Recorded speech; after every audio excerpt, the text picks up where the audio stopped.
So here we have a little diagram of my house's solar energy system.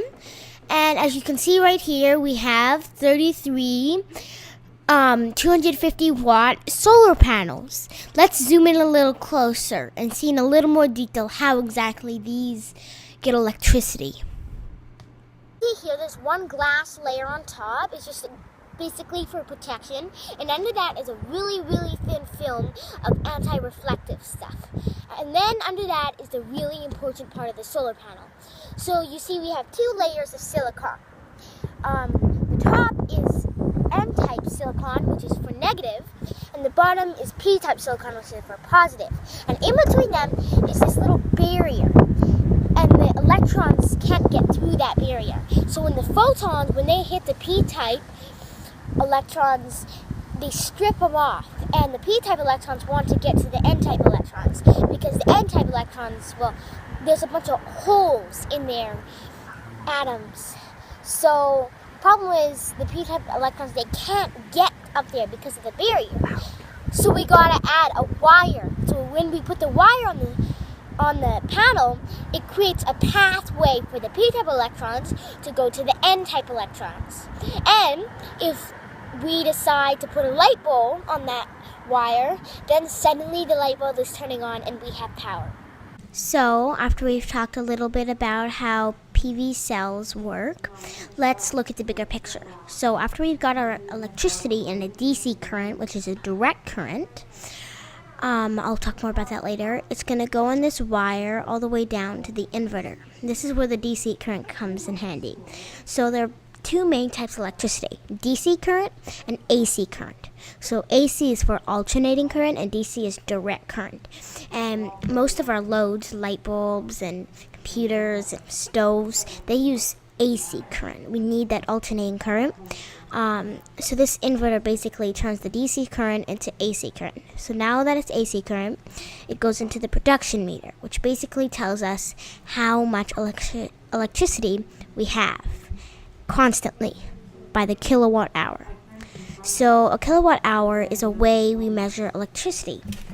And this is basically just the amount of electricity generated per hour. So let's say we have a 1,000 watt light bulb, right? And we burn it for 1 hour every month. So every single moment we're on that light bulb, we're burning 1,000 watts. And so if we burn that light bulb for 1 hour, we will have burned 1 kilowatt hour, or 1,000 watts for 1 hour. And so that's basically a kilowatt hour, and that's just how we charge people for electricity. That's pretty much the only reason it was came up with. So after we have seen how much electricity keeps going down into the fuse panel. And the fuse panel is basically has a bunch of fuses, way more than 6 by the way, has a fuse for each thing that uses electricity in the house.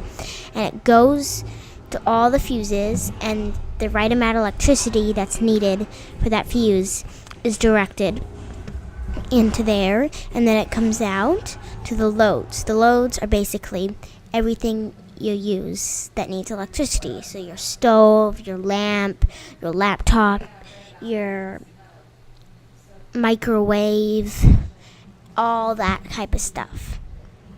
So now that we've talked a little bit about how PV cells work and the whole journey it goes through to get to our loads, what about when the cloud goes in front of the sun, or what about when the sun sets and it's suddenly dark out? Well, that's what Puget Sound Energy is for. They have this big dam, and the water rushes through the dam, and it turns a turbine, and it basically generates electricity.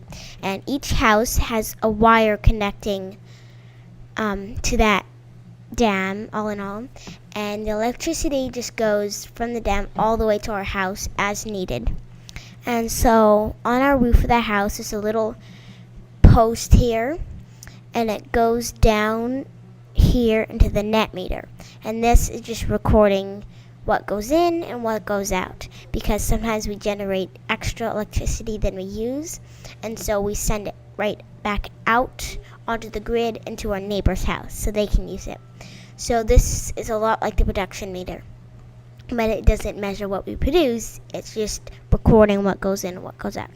And then it comes down this wire into the fuse panel and heads onto the loads whenever the solar energy isn't working out. So this is our backup whenever the sun goes behind a cloud. But I'm really glad it's a hydro dam, so all in all, our house is completely powered by solar and hydro electricity, which I'm really glad of because it's a really clean, nice source of energy. So I think all in all, I have covered how our solar energy system works, from our PV cells to the PSE, Puget Sound Energy Grid, from the fuse panel to the inverter and the production meter. I think we've got it covered. Thanks for watching.